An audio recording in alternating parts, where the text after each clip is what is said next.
Hey, what's up? It's Dominic D'Angelo of adfreeshows.com, scoops.com, and OneTrueSportTV.com. I'm live here, per usual, for Rumor and Innuendo to talk a little bit of pro wrestling. I'm going to follow up with some thoughts on Dynamite, which I finally just caught up on, and then we're going to preview a little Elimination Chamber. Easy for me to say.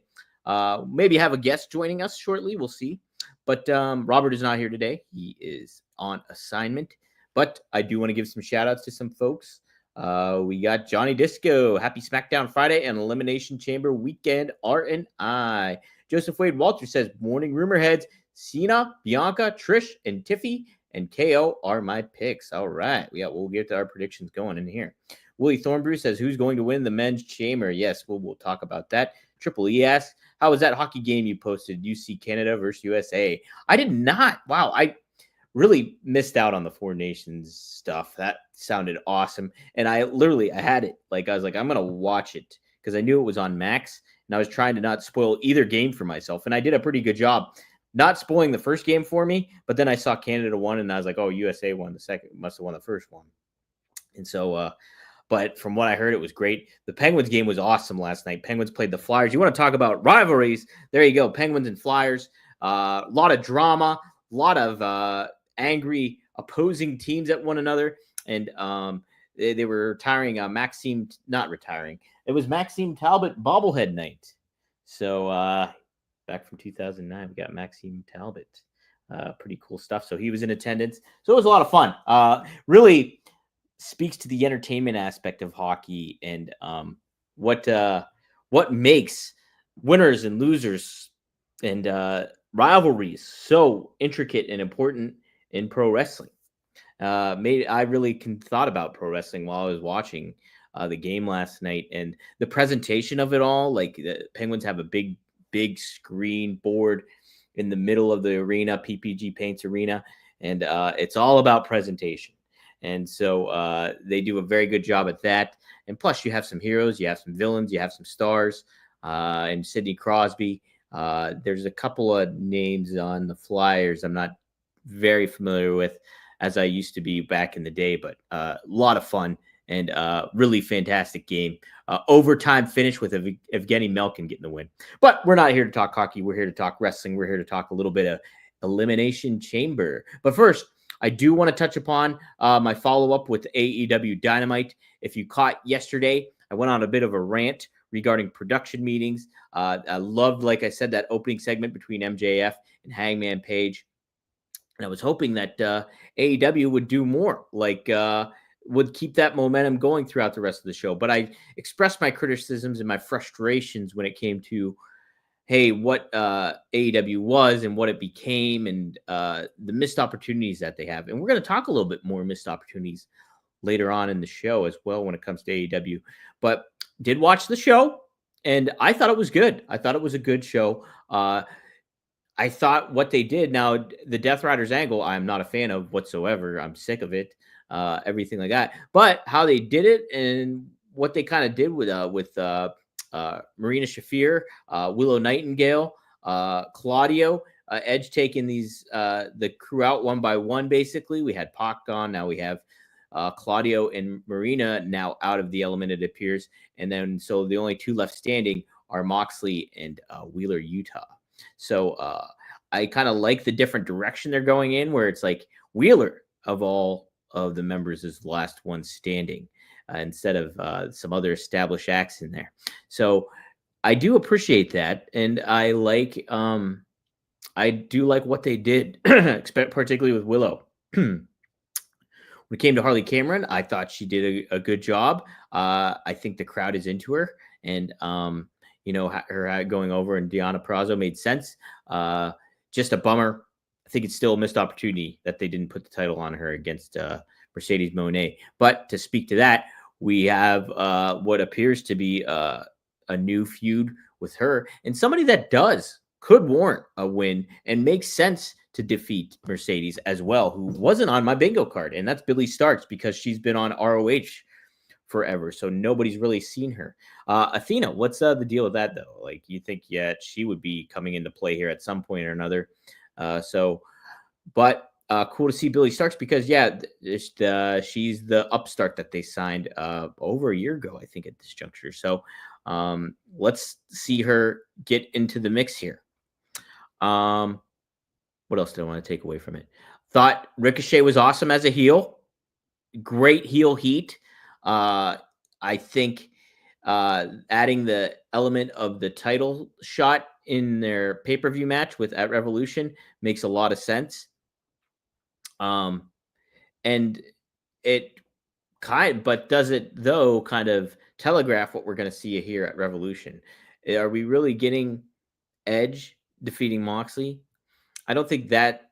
I think if the early prediction is no, but Moxley and Swerve, is that intriguing enough? And do I want to see Swerve against the Death Riders? No, I don't. I don't want to see anybody against the Death Riders. I want to see the Death Riders gone. Like, just get rid of it. I also like the tag match. The Murder Machines taking on not the Blade Runners, but the Outrunners. And I thought it was a pleasant surprise for the Outrunners to get the win in a sensible way, because it makes sense for the simple fact that, yeah, the Monster Machines are world beaters. Man, what a clash that would be between the Hurt Syndicate and the Murder Machines. But I think it kind of tables the aspect of them getting a tag team title shot for a little bit. And I appreciate that. Dre adds too that he also thinks Billy Starks or Harley should dethrone Mercedes. I think Harley shouldn't now. I think if you revisit that, I don't think it would pack as much as a punch. So I think I'm more with Billy Starks doing it than Mercedes. Hey, shout out to Alt Jake who just joined us when he can. So thank you, Alt Jake. Trying to think if there's anything else I want to talk about. Undisputed Kingdom, FTR and Danny Garcia. I like the finish of that match. Good facials by Danny Garcia after he gets unexpected after Adam Cole gets the unexpected pin on him. I think they need to do more with Adam Cole. I don't think this is a fair position for him to be in. I mean, everybody, kind of goes all over the place here. But I think, if you consider him a star, you should make him feel like a star. So maybe him going up against Danny Garcia, creating something there, I think is important. And I think, you could give him the TNT championship because look at what you haven't done with Danny Garcia with that title. So, I think overall, I still feel frustrated by AEW. I just feel like nothing is long-term. Nothing is concrete. Nothing feels like something I can super duper sink my teeth into. Does that make sense? So, I think they got to get me a little bit more hungry to be invested into what they're doing for the road to Revolution and moving forward as a pro wrestling product. But speaking of hungry, I am always hungry for a little bit of Factor. Yes, indeedy, ladies and gentlemen. Factor is back with us as a sponsor, and I'm happy about it. Very happy about it because you can be ready to optimize your nutrition in the year of 2025. Factor has chef-made gourmet meals that make eating, well, easy. They're dietitian approved and ready to heat and eat in 2 minutes. 2 minutes. So you can feel right and feel great no matter what life throws at you. Hey, you see 3-minute warnings coming back to WWE 2K25 or debuting in 2020? Well, this is a 2-minute warning. Factor provides that. Factor arrives fresh and fully prepared, perfect for any active or busy lifestyle. Lose up to 8 pounds in 8 weeks with Factor Keto meals based on a randomized controlled clinical trial with Factor Keto. Results will vary depending on diet and exercise. With 40 options across 8 dietary preferences on the menu each week, it's easy to pick meals tailored to your goals. Choose from preferences like Calorie Smart, Protein Plus, or Keto. Man, I wonder what I would probably do Protein Plus here upcoming. I'm trying to get a little muscle more on, but I'm also trying to get lean and mean too. So where am I going to be at? Calorie Smart might not be bad either. Factor can help you feel your best all day long. with wholesome smoothies, breakfast, grab-and-go snacks, and more items. Reach your goals this year with ingredients you can trust and convenience that can't be beat. Eat smart with Factor. Get started at factormeals.com/factorpodcast and use code FACTORPODCAST to get 50% off your first box plus free shipping. That's code FACTORPODCAST at factormeals.com/factorpodcast to get 50% off plus free shipping on your first box. Man, yeah, I'm a big fan of Factor. I got a craving for it right now. I also got a craving for Magic Spoon. Ooh, boy, I'm knocking the ads out of the way right now. Magic Spoon is awesome. I very much like breakfast cereal. If you knew me as a kid or a college degenerate, cereal was a staple in my diet. And now I can feel a little bit better. I'm not a kid anymore, and I loved eating cereal. But hey, an adult, I don't want that sugar, and most cereals don't give me that protein that I need. So Magic Spoon, a nostalgically delicious cereal that tastes just like my childhood favorites, but without the sugar and a ton of protein. Again, with the protein, I love it. And if you're already a Magic Spoon fan, I have big news. Magic Spoon has turned their super popular cereal into high protein treats that are light, crispy, and taste just like the classic crunchy cereal bars. Magic Spoon's brand new treats are so delicious and have already become my favorite before or after gym snack. Yeah, the thing is, I go to like a 7-Eleven or anything like that. I see all these protein bars and I see cereal bars. And yeah, I'm tempted by them. But I know a lot carry a lot of sugar and a lot are just like, a lot of stuff that you don't really need when you're trying to watch what you're eating, but also feel energized and maybe put on a little muscle and make sure you feel full afterwards as well. And hey, Magic Spoon does that for you. Like the treats say, Magic Spoon's brand new treats are crispy, crunchy, and an easy way to get 12 grams of protein on the go. And for the most first time ever, Magic Spoon treats are available in grocery stores with delicious flavors like marshmallow and chocolatey peanut butter. Plus the cereal. You cannot forget the cereal. Every serving of Magic Spoon cereal has 13 grams of protein, 0 grams of sugar, and 4 grams of net carbs, so you can feel good about what you're eating. The most popular flavors are fruity and cocoa, and there's so many more. I love the frosted. Frosted's my number one. Boom. So I highly recommend that. Here's what you do, guys. Get $5 off on your next order at magicspoon.com/rumor. Or look for Magic Spoon or on Amazon or in your nearest grocery store. That's magicspoon.com/rumor for $5 off. Magic Spoon, hold on to the dream. Also, don't forget about their granola. They just debuted some granola on there. So that's pretty cool. All right. What should be pretty cool is Elimination Chamber. Let's get to the little preview on there. Oh, yeah, a little update too. Robert, people have been asking where's Working Stiff at. Robert's away. So me and Scott Chaplin will be recording right after I'm done here. So we'll record the new episode, and that should be up imminently before the afternoon, I would say. Well, before late afternoon. So be on the lookout for that. Sorry for the delay on that, but it's just, hey, life gets in the way. Robert had some stuff he had to jump onto because that's why he wasn't here yesterday. And now he's on assignment on something else as well. So me, Scott Chaplin, will be doing a little recording, previewing Elimination Chamber, talking about some other news too that we might not get to cover on here. Let me see here. All right, Elimination Chamber. Let's take a look at the card. First off, The Rock seeks an answer from undisputed WWE champion Cody Rhodes. Now, we do have SmackDown tonight. Cody Rhodes is set to appear. And so I'm sure we're going to get a little bit of a tease when it comes to maybe what Cody will do or won't do. I don't know. So it should be interesting. I know, too, on SmackDown that we have I believe it's a United States Championship match between LA Knight and Shinsuke Nakamura. So continuing that bit of a rivalry.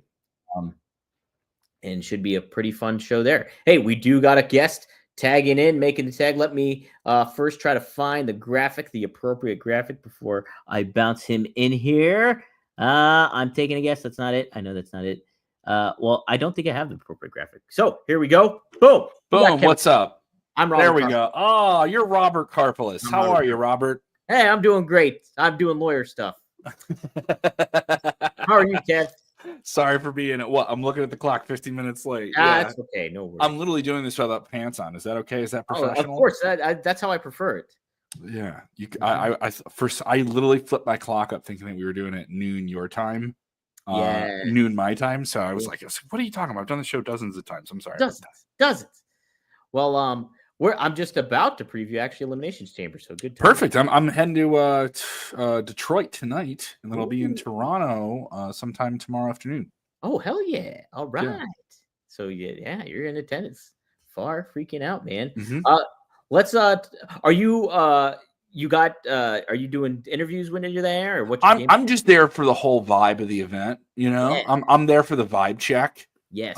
We will have people in the press pool, but uniquely they do these. You've done these before. You and I've done the press pool before for different outlets and stuff like that.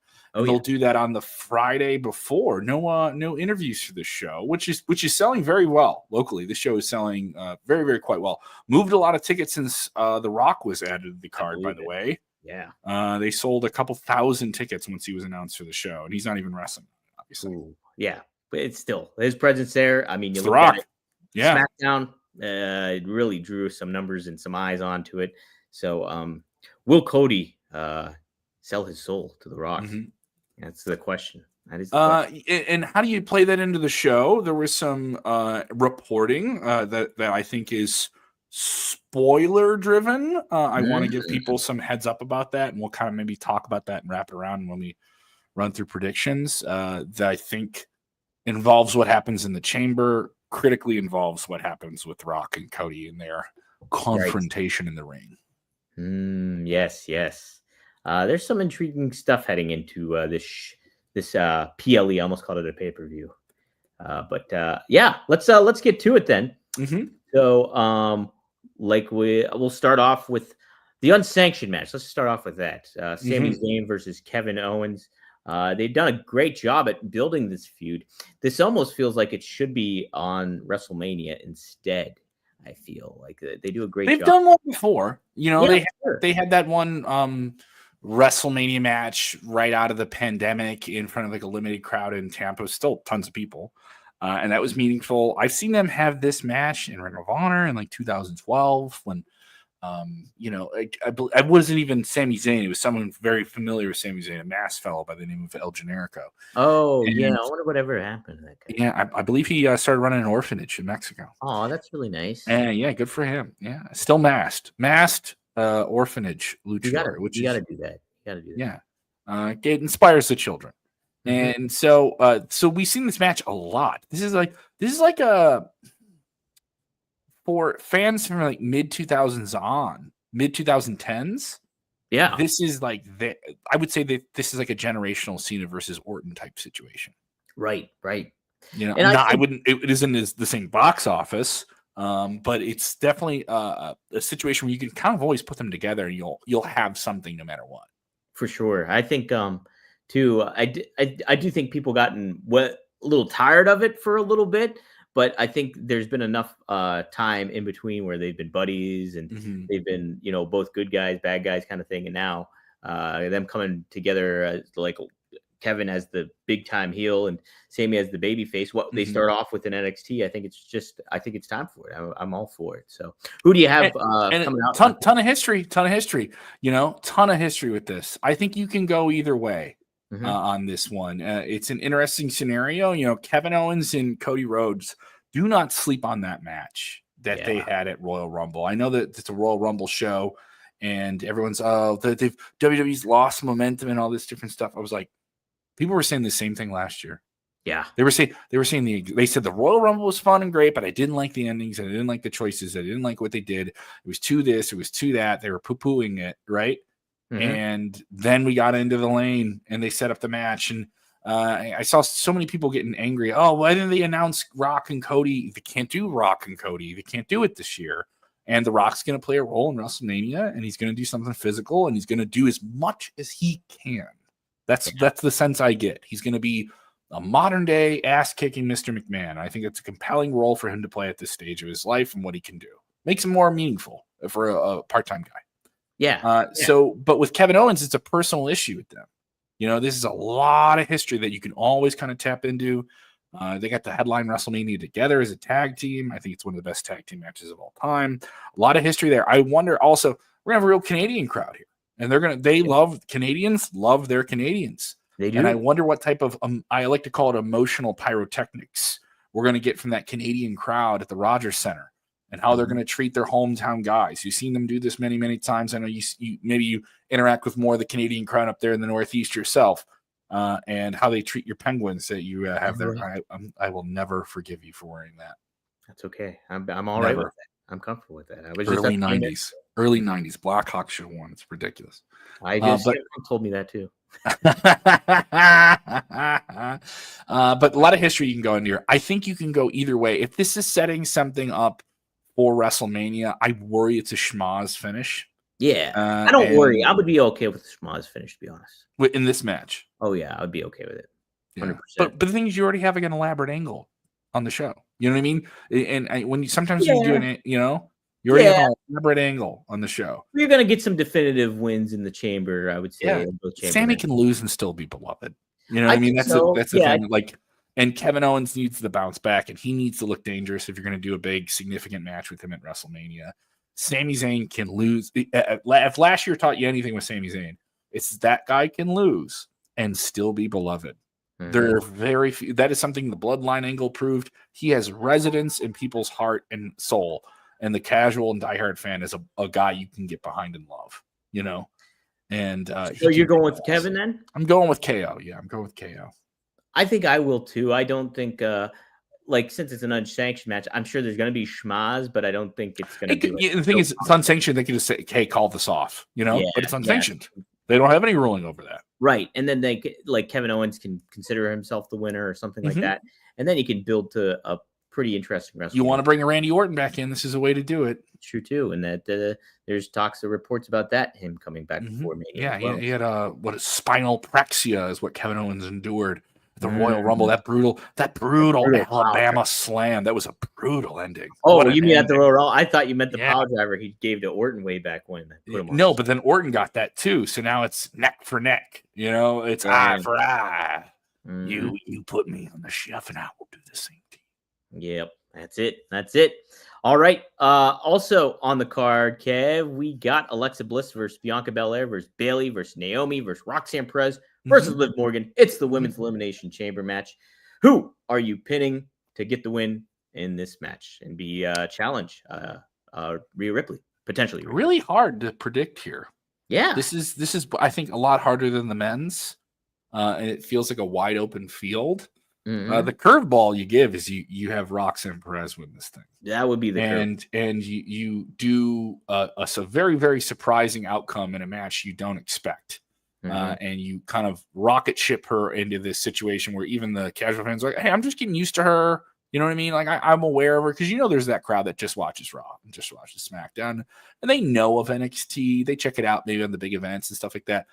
But that crowd, a lot of the casual fans dictate what happens with women's wrestling. Talk to more of those fans. They love themselves some Rhea Ripley. I think an Alexa Bliss Rhea Ripley match would be kind of babyface. Right. And also, I think they need to do some significant matches on the women's side of things that don't have a title tied to them. And there's plenty of other stories you can tell with other people. Harder to predict this one. Who do you got? I want Roxanne Perez. That's who I want. But if you want to do some box office, Alexa Bliss and Rhea Ripley does kind of shout off the marquee as a big time match. That does. I think you can play that a little bit more. I think you can make Alexa almost a big heavy hitter at SummerSlam. Bianca and Rhea is a big match, but we have the whole storyline with Jade. That's it. Cargill, who was her tag team partner, who got attacked. Did Bianca Belair do it? Did Naomi do it? And both of them are in this match together with each other. So that's something that's kind of looming in the background. For me, that kind of could cancel both them out. But it would be interesting if one of them won this, and then Jade's waiting for them on the other side of the chamber saying, hey, you won this thing. You got your ticket to WrestleMania, but I know what you did to me. I'm gonna get your ass for it. I think we're gonna see Bianca win, and she's gonna turn heel. I think that and I love that idea. You'll be the one to that did take out Jade, and I think you build a heel Bianca against a babyface Rhea. They've been wanting to have a WrestleMania match with one another, and that they've had a great feud in NXT. So why not tap into this one where Bianca's already headlined to WrestleMania, and she can do another one in this form with Rhea. So I'm predicting Bianca, and I'm predicting a heel turn. So That is what I think about that. Hey, let's talk about the other Elimination Chamber match. That is John Cena versus CM Punk versus Damian Priest versus Seth freaking Rollins versus Drew McIntyre. And hey, we got Logan Paul in it too. Lots of wild elements in the play, lots of heavy hitters when it comes to stars. The star power in this is off the roof. Kevin, where would you go with this one? Well, I can tell you over on Sportskeeda Wrestling's Backstage Pass, we have some insight from our very own Dr. Chris Featherstone and sources he has that could be just a spoiler Rooney of all sorts of who could come out of this thing. So I'm not going to say what that is, but you can get it Backstage Pass. We're going to hold it there. Yeah, and also it's been widely reported today about who is the intentional plan. But plans change, pal. But our own Dr. Chris Featherstone, who has that story, was not wrong about the Royal Rumble. He was not wrong about the Royal Rumble, and Jey Uso felt like an out-of-line prediction there, and he had a report that was the plan initially, day of, that they kind of finalized it. And that's my thing is maybe they change his plan tomorrow. But I really think a lot of this outcome is based on this interaction we're going to have on the show. You're going to have a segment on the show with The Rock and Cody. Sure. And what are they going to do, and where do you place this? If they open the show with the men's, I don't know what do you finish with Kevin Owens and Sami Zayn, and it kind of plays into where that segment lands. I don't think with The Rock. I guess you could, couldn't you? I guess you could do it with that if you'd handle it the right way. Yeah, I never really thought about that. I never really considered that to be the closing match, though. The main event. Whatever happens with The Rock and Cody, I think ties in completely into what happens with the winner of the Chamber. Sure, they're very interlinked, and it depends on which one kind of happens first. I could see them still doing Cody and Rock in the middle of the show. We get the outcome of that, and that plays into the ending of the show and who wins the match. So for me, it's harder to predict it because I understand what this report is, and I've been able to follow up with some of the people that are close to the situation. I feel like that may be the case as well. But plans change, pal. Plans change, pal. And if The Rock is there, plans could really change. Right. Plans could really change. The biggest curveball we could be thrown is The Rock puts himself in the chamber and The Rock wins the chamber. That would be a huge curveball. And also, at this point, with The Rock pissing everyone off and changing plans, here are the people that earned it. Here are the people that qualified. And I'm just going to come in and change it.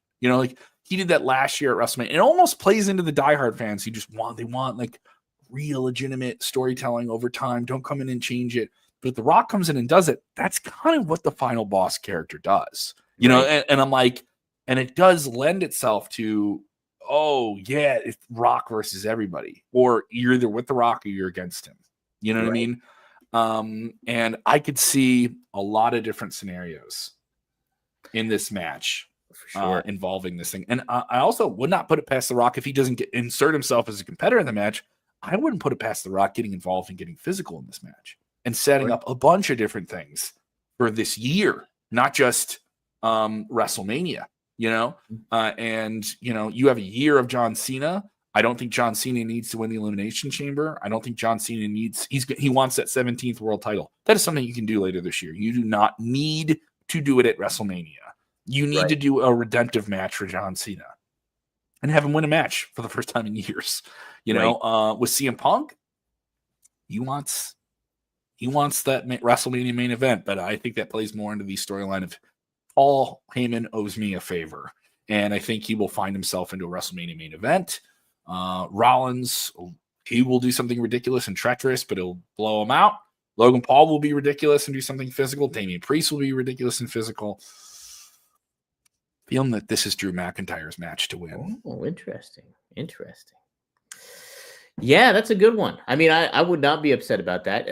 Obviously, Drew has moved. That is my prediction. Yes.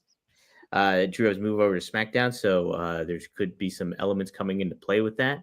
Mm-hmm.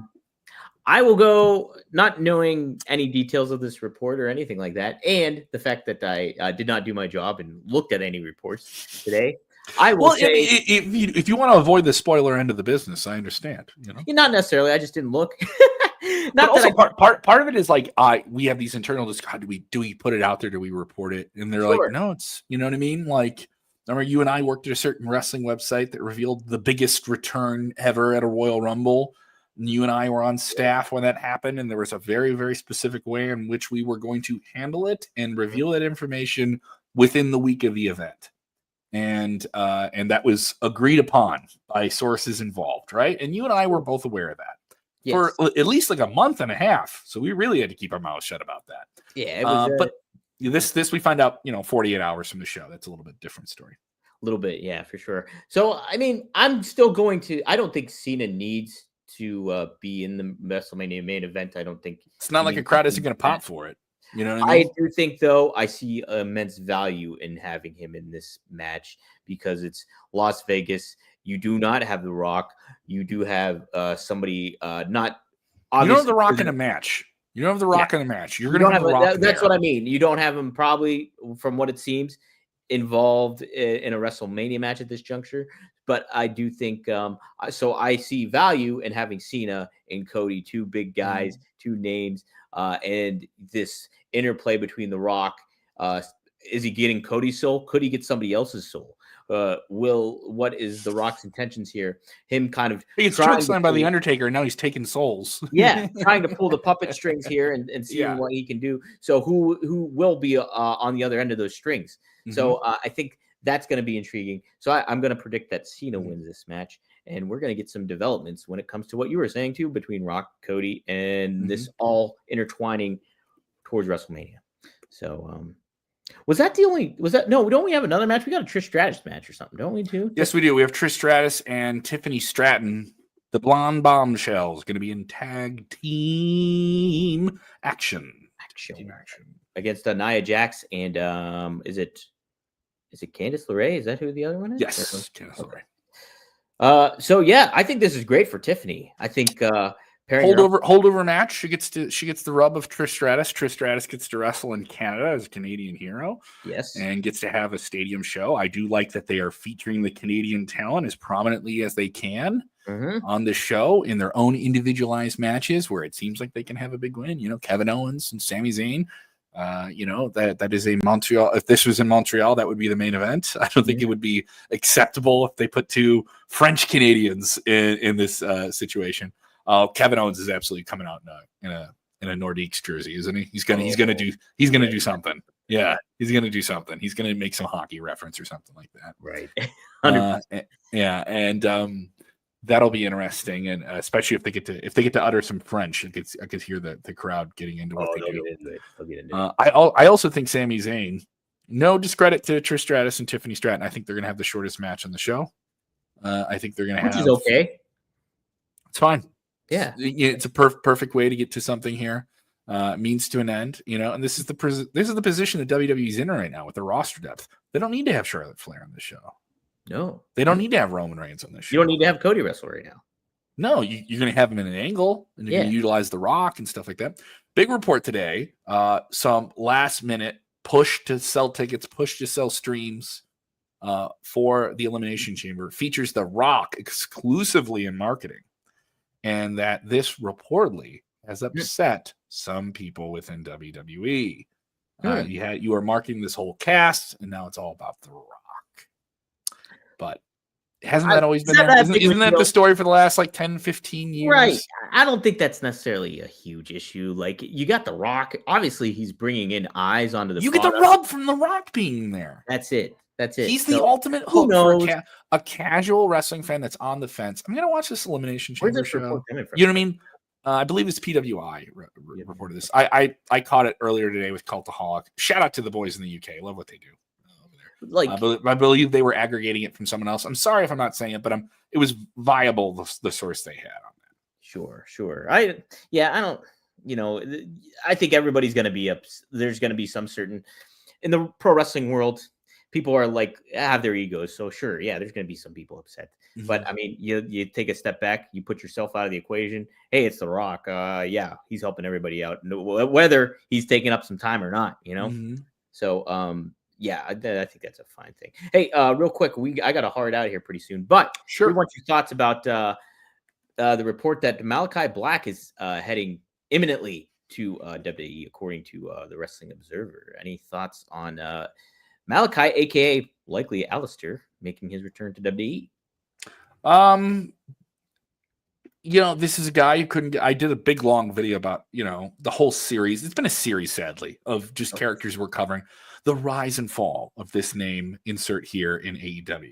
Yes. And we're now at what number of guys that were I WWE names? They were WWE names, or they were hot free agents, and you got only so much out of them, or you didn't get anything out of them that you really deserved to get out of them, or they cooled off, or you shelved them.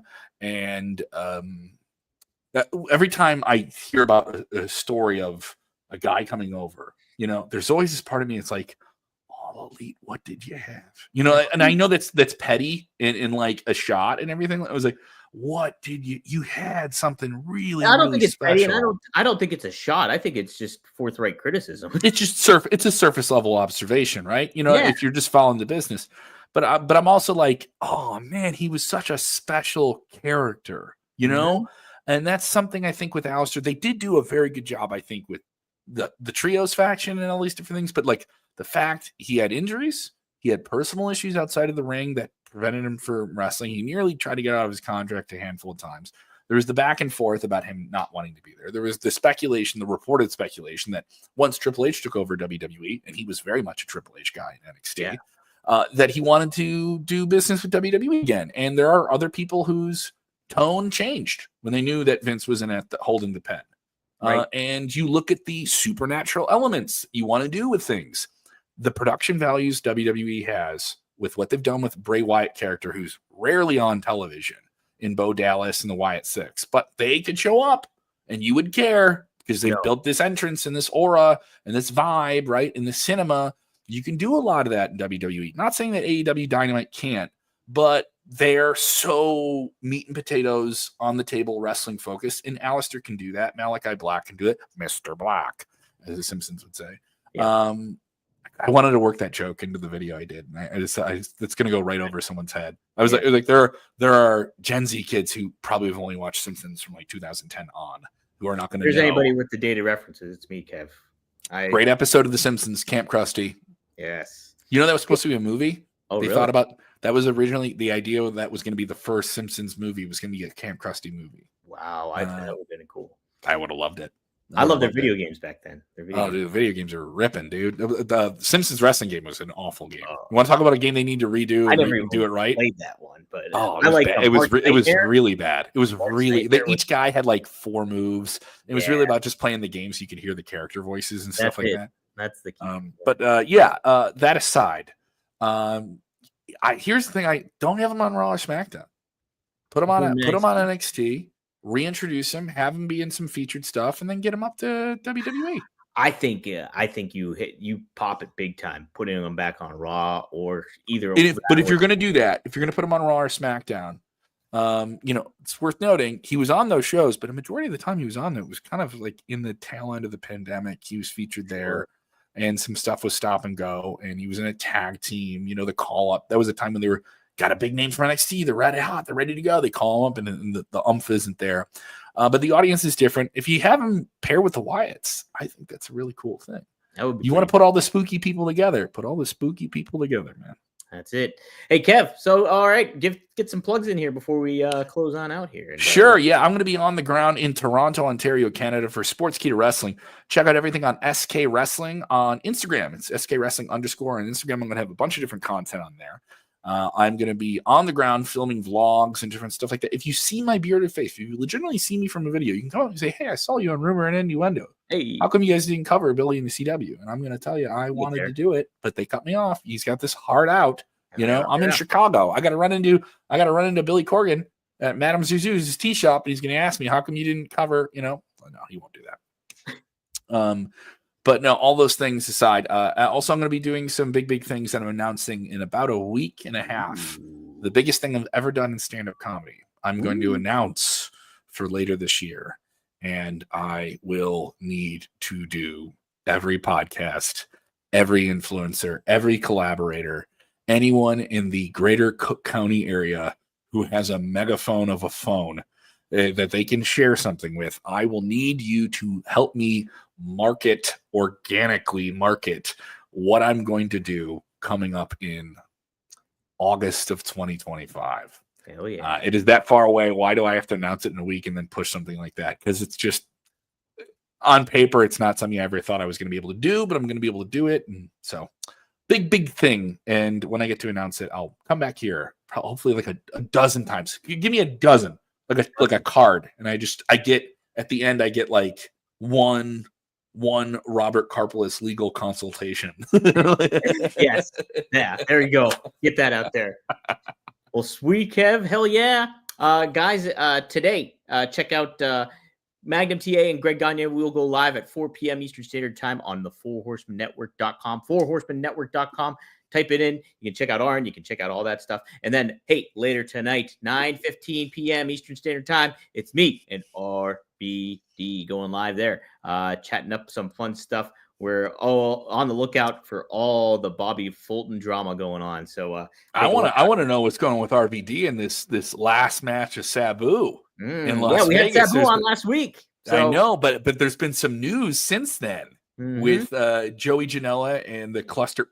Is supposed to be the big send off of Sabu. It's supposed to be one of those big non-WWE events in Las Vegas. They always do that with WrestleCon, and Joey Janela is always able to present one of those big shows. And they were going to have the final match of Sabu, which is quite the attraction to have.